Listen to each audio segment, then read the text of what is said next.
episódio passado, nós falamos sobre os frutos do discipulado. E nesse episódio, nós falaremos sobre o custo do discipulado.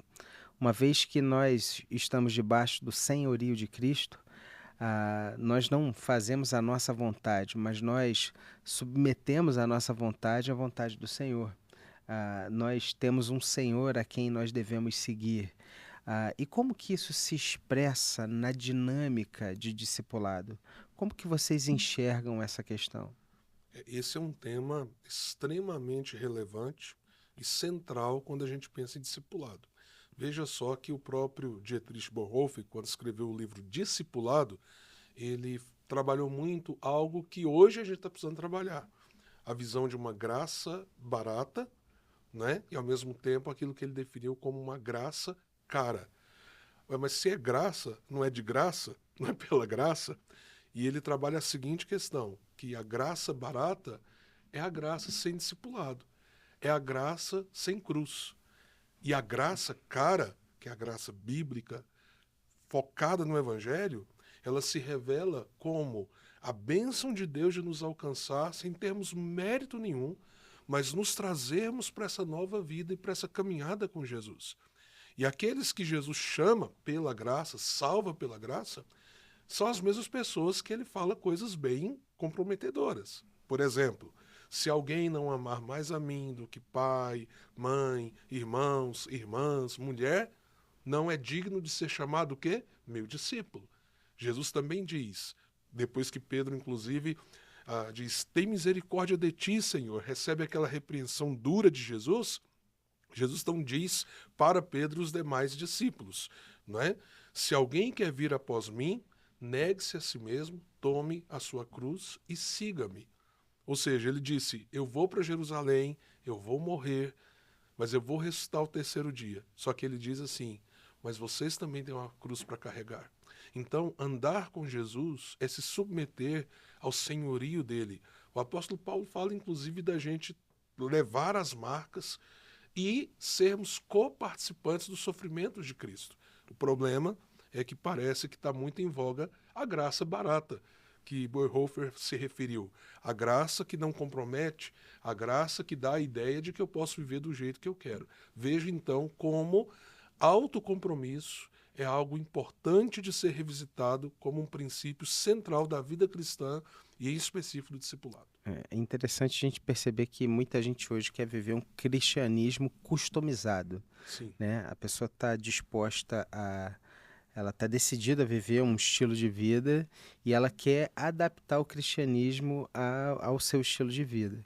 Mas quando a gente pensa em discipulado, na verdade agora a gente está entendendo que nós precisamos seguir a Jesus e viver a vida de Cristo. Pastor Paulo, como que o senhor entende isso na dinâmica de alguém que se propõe a discipular outra pessoa? Exatamente. O discipulado, ele tem custo para quem vai seguir, para quem está sendo chamado a seguir a Cristo, e tem custo para o discipulador. Por isso que nesse texto que o Jean citou aí de Jesus, quando ele desafia os discípulos, ele para segui-lo, ele sempre impôs o custo. Ele nunca enganou. Ele nesse texto, o que ele chama a pessoa? Se alguém quer me seguir, ele primeiro você tem que se submeter totalmente. Esse negar a si mesmo é submissão total a Jesus. É estar pronto para viver a vida dele, se esvaziar de si mesmo. Segundo, ele chama a gente para a identificação com ele, com o seu sacrifício, com a sua morte. Por isso ele diz assim, qualquer que nessa geração incrédula e pecadora se envergonhar de mim, portanto, do seu sofrimento, da sua morte, eu também me envergonharei dele. Ou seja, é a identificação com ele. Seguir a Cristo implica nisso, de se submeter totalmente a ele, imitá-lo, né, no seu sofrimento, ou seja, o discipulado tem um custo para ele, Jesus, que é o discipulador supremo, para quem o segue, e depois tem o desafio de perseverar, seguir até o fim. E, por exemplo, porque a gente sempre que pensa no discipulado, a gente sempre pensa no custo para quem está sendo discipulado. Entretanto, a nossa maior crise de discipulado está no fato de a gente não encontrar pessoas que estejam dispostas a pagar o preço de caminhar, que eu falo pagar o preço aqui no sentido de estar pronto a doar a vida, o que sabe, para caminhar com alguém. E é interessante que há um texto, e isso é bom a gente trazer a fundamentação bíblica, que está nesse mesmo contexto, é um texto de Lucas que aborda essa questão de outra maneira. Lucas 9, a partir do verso 57, Jesus está seguindo numa estrada e aí alguém disse para ele, eu vou seguir o Senhor. E aí eu acho que ele pensou nessa graça barata, era né? fazer parte da multidão, enfim, ver Jesus fazendo coisas fantásticas, aí Jesus impõe Se aproveitar dessas coisas Isso. fantásticas E aí também. Jesus impõe um custo. Interessante, ele disse, eu vou seguir, Jesus diz assim, olha, eu só disse isso, eu não tenho conforto para lhe dar e nem de segurança. E esse conforto e segurança tem dois símbolos ali. Ele diz, as raposas têm os seus covis, para que o covil? Para se proteger. E as aves do céu têm o seu ninho, conforto. Eu não tenho isso para te dar, porque eu não tenho onde reclinar a cabeça. E aí o cara encerra ali a proposta. Mas aí ele chama outro. Aí o outro te fala, eu vou, mas primeiro eu vou enterrar, né, o meu pai. Aí Jesus disse, você não serve. Deixa os mortos, né? E depois, por fim, o outro diz, eu vou, mas primeiro deixa-me despedir dos de casa. Todos os três foram reprovados, esses três interlocutores. Por quê? Ali Jesus estabeleceu o custo. O discipulado, primeiro, exige sacrifício, prontidão, disposição para o sacrifício. Ou seja, aí isso mostra que é uma caminhada dura. Segundo, o discipulado exige prioridade. Deixa os mortos, vem e prega o reino de Deus. Quem não está disposto a dedicar a vida, isso tem um sacrifício. Entende? Você separar um tempo, às vezes você está cansado, às vezes você está... mas você precisa de um tempo para caminhar com o discípulo, tem que ter paciência, esse é sacrifício. Mas também você precisa colocá-lo como prioridade, tanto o discipulador quanto o discipulando, né, a pessoa está sendo discipulada, ele precisa colocar o discipulado como prioridade na sua vida, porque é a caminhada com Cristo. E por fim, Jesus, quando ele impõe o preço para o último interlocutor, ele estabelece o quê? Foco. Quem põe a mão no arado e olha para trás, não serve para ser meu discípulo. Então, essas três coisas representam aí, em Lucas, né? Pastor Paulo já deixou um sermão aqui Pois pra é, gente. o Pronto, pessoal olha, o já pessoal que está pode- assistindo aí, ó, já o vai alto custo anotando. do discipulado. Isso, muito exatamente, é bom. o sacrifício, a disposição ou seja, abrir mão do conforto, da segurança, a prioridade, priorizar o discipulado, a caminhada com E o Cristo. foco. Ele diz, quem não me coloca em primeiro lugar não serve. É isso que ele quer. E por fim o foco, não pode olhar para trás. Você sabe que a figura do arado era aquela, né? O cara segurava com as duas mãos aqui, como se fosse no Rio chama carriola, né? Carrinho de pedreiro, né? Que tinha lá na frente uma lâmina e um boi puxando, Se um ele olhar animal. para trás, E ele o cara, perde o rumo, né? para ele fazer a linha reta, ele tinha que ficar firme olhando tal. Se ele fizesse isso, se ele virasse, naturalmente... Agora, a sua palavra, ela tá, assim, ela é muito propícia, muito importante. Por quê? E aí, até uma coisa aqui que pode não parecer tão dentro, mas está dentro. É que no discipulado, o custo, ele envolve muita coisa. Inclusive, suportar, caminhar e investir em pessoas que são difíceis. Sim, sim. Pessoas que às vezes não querem, assim, você leva muito tempo para o cara engrenar, para ele entender que você está investindo a vida, sua vida, seu tempo na vida dele. Tem gente que não calcula isso. Hoje em dia, nesse mundo que a gente vive hoje, individualizado, que o cara não para, não tira o olho da tela do celular para falar com o outro, ou seja, o outro não é prioridade, você achar alguém que põe a vida dele à sua disposição, o tempo dele, que ele agendar um tempo ali da semana, Priorizar isso, aquilo. para investir. E a pessoa muitas vezes vai tratando aquilo com descaso, com desprezo. Isso é ruim. E o discípulo, mas aí eu me lembro de Paulo, né? com os Gálatas. Ele teve que refazer o trabalho todinho e ele lamenta, ele fala assim, eu de novo sofro as dores de parto, eu vou parir de novo vocês, porque assim, ou seja, ele não desistiu, apesar deles estarem se afastando, que ele fala, quem foi que afastou vocês tão rapidamente, né, do Evangelho da Graça? Mas ele não desistiu. Às vezes na caminhada, você sabe disso, a gente tem que caminhar com a pessoa várias vezes. Eu vou ser honesto, dentro desse tema que nós estamos tratando, eu acho mais fácil lidar com gente que é complicada, mas gente que é ensinável. Uhum. Quando a pessoa ela não é ensinável, ela não tem fome, ela não tem sede, inclusive de superar as lutas dela, às vezes é o cara bom, o cara é gente boa, parece ter uma família muito estável. E tipo assim, será que ele precisa de discipulado? Ele olha para si mesmo dessa maneira?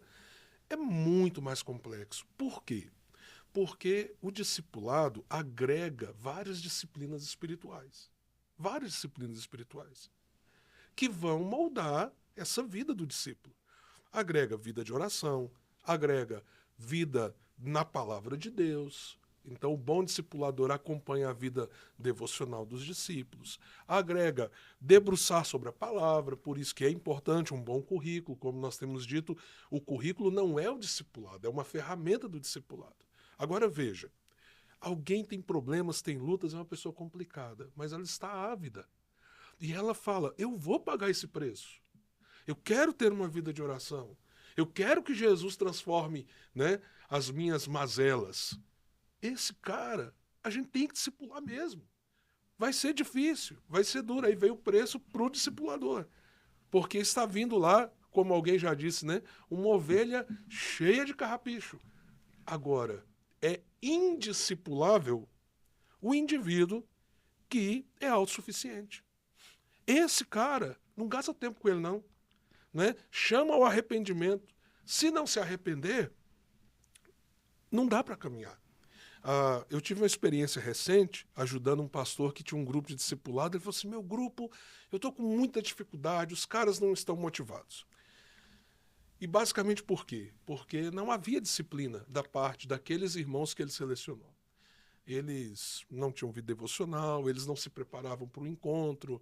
Então, quando eles chegavam, o encontro era muito legal, batia papo, falava de coisas contemporâneas, de gosto, time de futebol, e atrasavam muito. Ou seja, não havia nenhum nível de disciplina, nem com o tempo, nem com a Bíblia, nem com a oração, nem com o compromisso entre eles. Aí ele resolveu dar uma dura no pessoal. É o seguinte, gente, quem chegar atrasado vai ter que trazer pizza. O que começou a acontecer? Virou pizza. Toda semana comiam pizza. E aí o pessoal chegou para o pastor e falou assim, pastor, não sei o que está acontecendo. É muito bom a gente estar junto, mas não está funcionando muito, não. Vamos deixar esse negócio de currículo e de texto bíblico. Vamos ficar aqui só com bate-papo. Ele falou assim, o que eu faço, já? Eu disse, a primeira coisa que você tem que demonstrar para eles é que eles não são um grupo de discipulado. É um grupo de amigos. Legal, então vamos curtir a amizade. Mas isso é discipulado? Não. Porque discipulado envolve disciplina espiritual. Discipulado envolve abnegação. Discipulado envolve ter sede das coisas de Deus. Não é? E isso requer da gente dedicação. E isso precisa ser entendido. Por isso é muito bom, né, Paulo? Quando a pessoa vai formar o grupo, falar das bênçãos que o discipulado vai gerar, mas também falar do custo.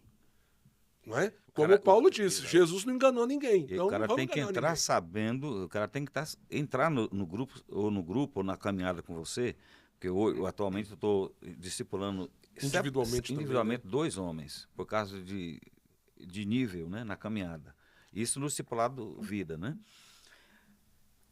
Já no outro discipulado, para a liderança, que é o meu grupo Life on Life, eu estou discipulando 4 homens. O nosso encontro é toda quarta-feira às 18 horas. Foi o único horário que eles encontraram, porque são pessoas com profissões diferentes, tem professor universitário, tem empresário, e, né, tinha um frentista de posto de gasolina também, que tinha escala. Às vezes, numa quarta-feira, eu estou chegando de alguma viagem. Entende? Mas naquele horário, custe o que custar, eu estou lá, eles precisam ver e o Comprometimento. comprometimento, apesar de um cansaço ali, ou outro não. Por quê? Porque isso vai fazer com que eles também enxerguem a responsabilidade deles, né? Então, quando a gente convida o cara para uma caminhada, a gente já explica. A gente precisa ter um compromisso com o dia, com o horário, e aquilo tem que estar na nossa agenda como um compromisso intransferível, a não ser em casos de extrema necessidade que envolve a nossa família. Saúde, outra coisa, né? Da família. Porque senão, qualquer jogo de futebol, naquele momento, pode mudar a agenda do grupo. Aí outra coisa, pensando em grupo, mas você estava perguntando sobre quem se propõe a discipular. Já estamos falando sobre isso. Então, entendo que você dispõe o coração para luta, para dificuldade, para esforço. Coloque isso na sua agenda como sua prioridade. Seu ministério principal é caminhar com alguém, a quem você se propôs, né? Não mude o foco, mantenha os olhos no alvo. Outra coisa, o custo também de você se aprofundar mais, como o Jean falou, na leitura da palavra, na reflexão da palavra, na oração. O discipulador ele tem que ser essa pessoa que vai, não, de forma hipócrita, não vai mostrar isso só, mas tem que ser perceptível nele, que ele tem essa caminhada. Por quê? Porque muita pergunta surge dentro de um encontro discipulado que não está ali dentro, não tem texto ali para o camarada se apegar. Tem a ver com o que ele conhece já. Uhum. São perguntas muito diretas. Então, o E custo, situações diferentes de vida o também. custo de se preparar para isso, se preparar o melhor possível, estar atualizado, inclusive entendendo as demandas do dia a dia, porque muito da caminhada discipular tem a ver com nos preparar para a vida, exatamente para viver o cristianismo no dia a dia. Isso exige de nós esse esforço, né? Outra coisa é assim, que eu penso que é um custo, né, para o discipulador, pensando aqui no discipulador, o discipulador, ele assim, está disposto, por exemplo, a uma caminhada que extrapole os encontros regulares, né? Ou seja, às vezes você vai ter que se dedicar além, né? Isso, às vezes até ajudar o cara numa situação crítica, às vezes Da familiar, vida. ou dinheiro, né? Às vezes tem pessoa com crises assim. Muitas vezes eu tive que sair com um camarada para conversar. Ele estava assim, ó, eu vou separar. E eu saí com ele para gastar um tempo. E tudo que eu tinha na minha agenda para aquele momento foi colocar de lado para dar essa atenção para ele, porque o cara saiu de casa para não voltar. E depois de ter um tempo de ouvi-lo, de orar com ele, de conversarmos sobre o assunto, o cara voltou para casa, continua casado, falou, reverendo, né, obrigado por aquele encontro, né, porque mudou a minha... assim, o fato de você, com um gesto simples, ali, estar do lado, você impediu uma tragédia. Então, isso, o discipulador, porque o que vem na cabeça de uma pessoa, muitas vezes hoje, que não entende a essência do discipulado? O compromisso é ter um encontro, abordar uma temática, despedir, vai embora para casa, acabou minha relação. Não, quando a gente se dispõe a discipular, nós estamos nos atrelando a alguém, aquilo que o Robert Coleman fala no seu livro, Plano Mestre de Evangelismo, né? que ele chama de associação, quando Jesus se associou com seus discípulos. Ele andou com eles. Eles passaram a viver juntos ali, né, na caminhada, estar junto, orar junto, as refeições juntas e por aí vai. Esse conceito ele foi perdido. Passou a ser um professor dando aula para aluno. Então, quem vai discipular tem que estar disposto, a partir desse momento, a entrelaçar sua vida com a vida daquelas pessoas a que ele está discipulando. Eu plantei uma igreja, né? A igreja começou no meu apartamento, éramos um grupo de pessoas, eu, minha esposa, alguns casais de amigos. E eu me lembro que a gente falava muito sobre a preparação da igreja para um grande movimento de discipulado. E eu me lembro que nas reuniões do nosso grupo base, eu sempre falava assim, olha, irmãos, nós somos aqui pessoas que temos uma história de vida relativamente parecida, somos casais, temos as nossas famílias, mas quando nós começarmos os nossos cultos públicos, nós vamos receber pessoas que têm uma vida diferente da nossa. Sim. E essas pessoas serão ali enviadas por Deus para isso. Essa fala, ela trouxe, eu percebi uma preocupação inicial, porque nós somos condicionados a ter um olhar que nem sempre está preparado para lidar com pessoas que são diferentes de nós. E eu entendo que esse é também um custo do discipulado. A gente tem um olhar gracioso e estarmos abertos a investirmos em pessoas que são diferentes de nós. Por exemplo, a gente falou, demos aquele exemplo da mulher samaritana que teve 5 maridos. Na igreja, às vezes, a gente encontra situações muito semelhantes. Você me fez lembrar de uma história, um líder nosso, que é um cara fantástico, um discipulador comprometido, já deve ter discipulado 4, 5 grupos, né, durante esses anos aí para trás. Mas lá atrás, ele sofreu a seguinte situação no grupo discipulado dele.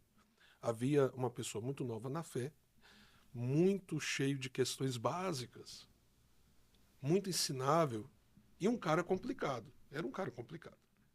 Mas também no grupo tinha um outro que queria transformar o grupo de discipulado numa discussão intelectualizada. Isso muitas vezes acontece. Virar um grupo, na verdade, de debate teológico.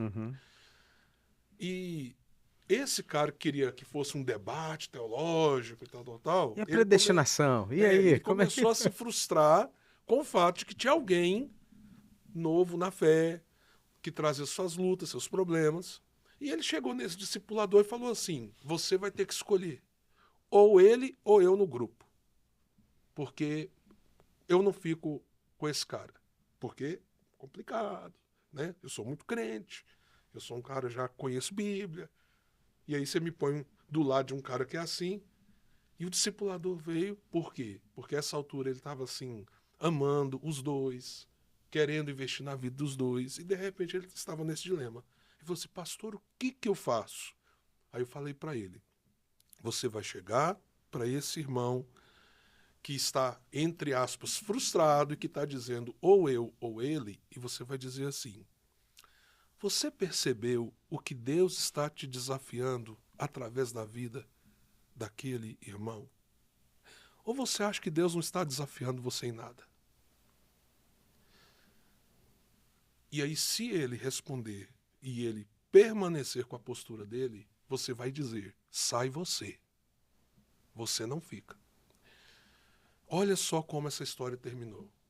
Aquele irmão, na sua arrogância, quando ele foi questionado: você está tendo ideia de que você está sendo desafiado espiritualmente pela vida do outro? E na minha percepção, o evangelho estava desafiando ele. O evangelho estava desafiando ele. Ele abaixou a cabeça, falou assim: eu sei, mas eu não fico com ele. Aí o discipulador, com muita dor no coração, falou: então você sai. E ele saiu. Então veja que parte do custo é nós sermos o quê? Suporte uns aos outros e aprendermos uns com os outros.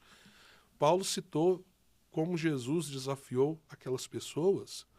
O grande problema é que a gente tem esses ídolos, o ídolo do conforto, o ídolo da segurança, o ídolo do poder. Eles estão enraizados na nossa alma. E parte desse alto custo do discipulado é eles serem destronados para que Jesus possa reinar nas áreas mais profundas do nosso coração. Entre os ídolos, não é? Um sinal terrível de que eles estão lá é a arrogância espiritual. E aquele irmão estava sendo confrontado. Veja, o discipulado estava tratando algo no coração dele. Mas ele resistiu.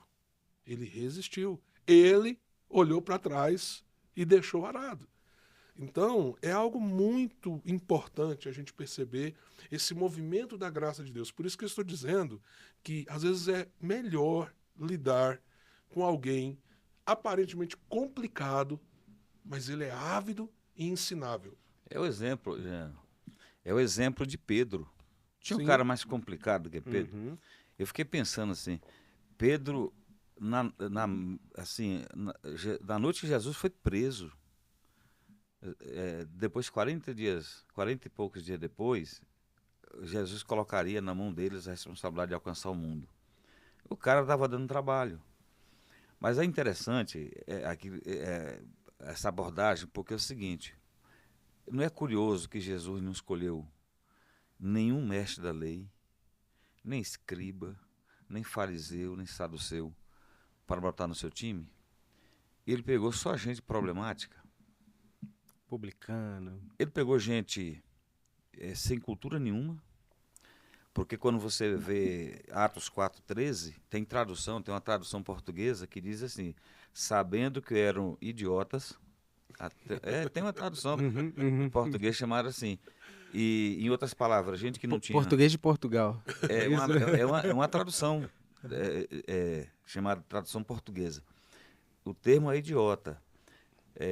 A tradução é complicada, né? A gente entender o que de fato. Mas o que estava dizendo é o seguinte: eles não tinham cultura e nem eram incultos e iletrados, né? Ou seja, não sabiam ler fluentemente como os mestres da lei. Tinham uma cultura, subcultura, porque parte deles eram somente pescadores, né? Não tinham tempo para o estudo, frequentar a escola dos fariseus.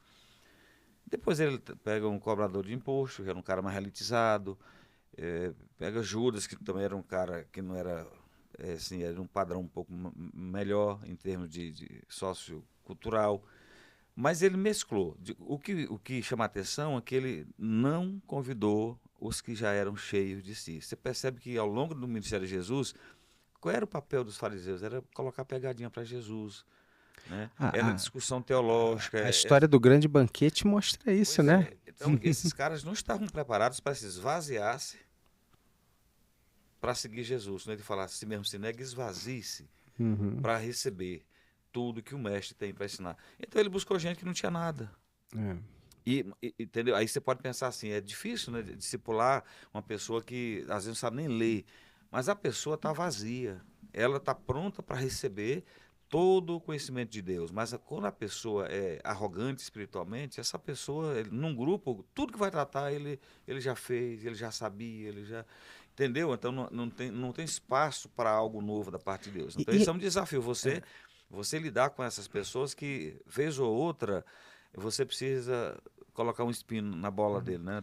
E ao mesmo tempo a gente vê Jesus tendo paciência, agindo com graça com aquelas pessoas que vacilavam. Por exemplo, João 6 diz que quando teve lá a multiplicação dos pães e peixes, no dia seguinte Jesus vai para o outro lado do mar e o pessoal vai procurar Jesus porque, né, eles queriam ver o show pirotécnico ali, né? Poxa, ontem ele multiplicou pães e peixes, o que ele vai fazer hoje?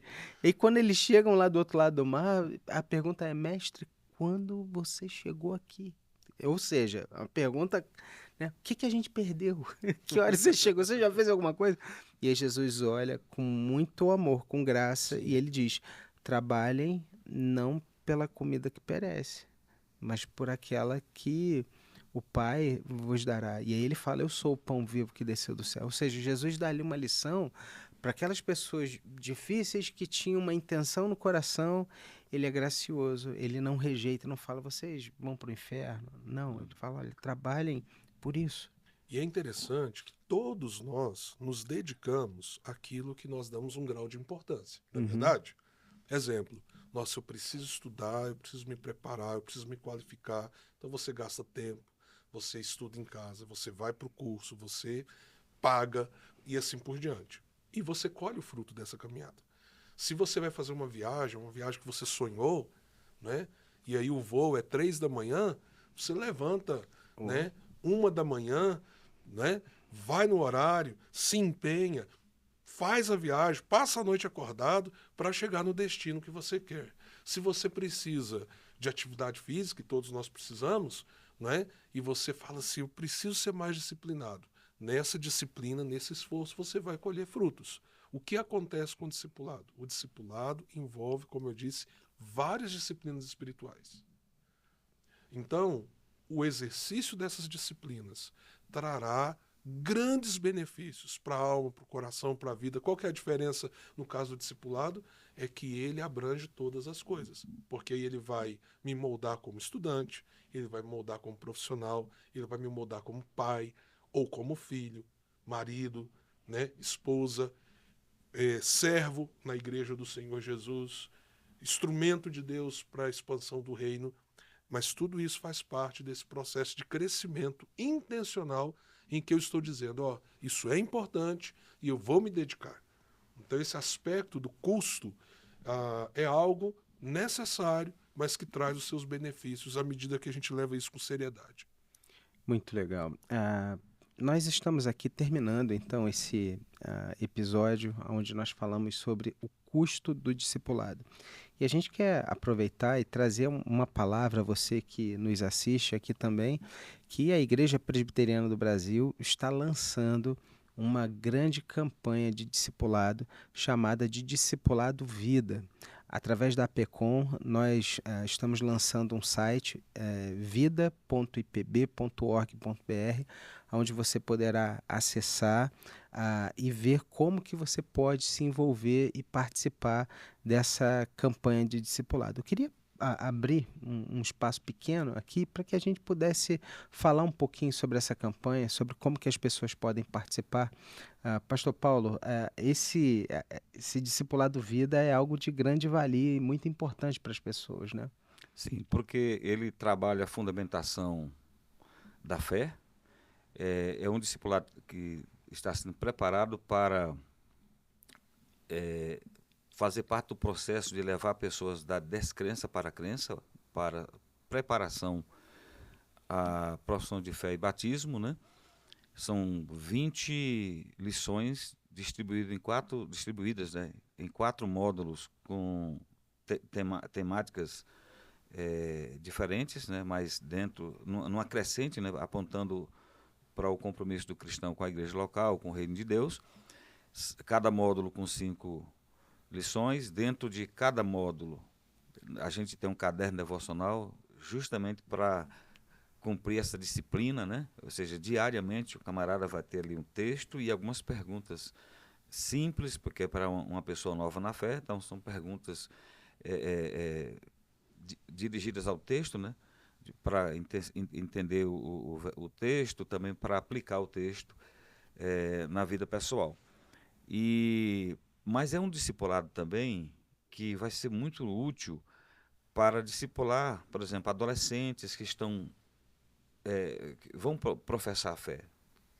Adolescentes batizados na infância, chegou o momento de professar a fé. Esse material ele é excelente porque ele é no formato indutivo.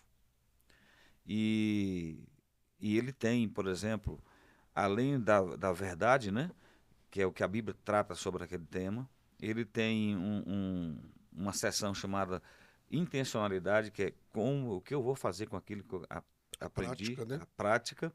Tem outra seção chamada disponibilidade, que é uma resposta, de fato, prática, real, né? Do coração. Exatamente, também, né, a abertura do coração em relação ao que está sendo tratado.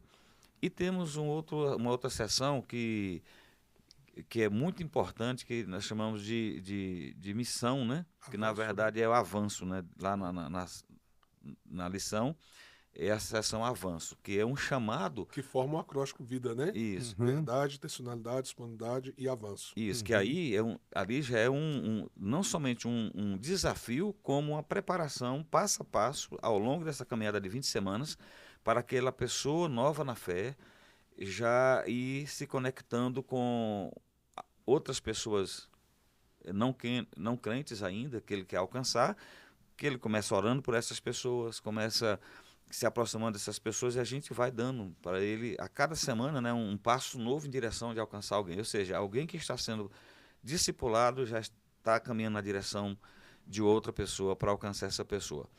Então, esse material deve ser lançado em junho, e a partir daí nós teremos, né, junho de 24, agora, junho de né? 24, e a partir daí nós teremos uma equipe mais ampla, né, distribuída por todas as regiões do Brasil, para treinar as igrejas locais e auxiliá-las na implantação do discipulado vida. Então, é um projeto um pouco mais, que vai muito além de uma série de estudos para preparação ao batismo na profissão de fé. Na verdade, é uma caminhada de conexão com Cristo já no início da fé cristã, preparando ele para saltos maiores no futuro. E ele pode ser utilizado também com pessoas que já são cristãs? Como que vocês entendem eu isso? creio que há muitas pessoas que nunca viveram uma experiência de discipulado. Então, mesmo alguém que já caminha na fé, mas que a liderança perceba assim, nós precisamos investir no coração dessa pessoa. Pode ser uma grande ferramenta, pode ser uma ferramenta que irá ajudar muito. O que eu acho que qualquer igreja que se interesse precisa valorizar é que o treinamento é essencial, não é? Veja que a gente tem falado aqui nos nossos episódios sobre vários princípios de discipulado. Como conectar, né, e conseguir catalisar a força necessária, a estrutura necessária para que de maneira orgânica, porém intencional, o discipulado aconteça. Então, né, Paulo, o treinamento vai ajudar os irmãos, as igrejas, a de modo organizado e orgânico ao mesmo tempo, viver o discipulado. Então a gente está falando aqui para você de um material de muita qualidade, com uma boa teologia, com selo da Igreja Presbiteriana do Brasil e da APECOM, que está disponível para que você possa acessar e levar para a sua igreja. Eu tenho certeza que será uma grande bênção. Esse é o Discipula Podcast, o seu podcast sobre discipulado, e eu espero você no próximo episódio.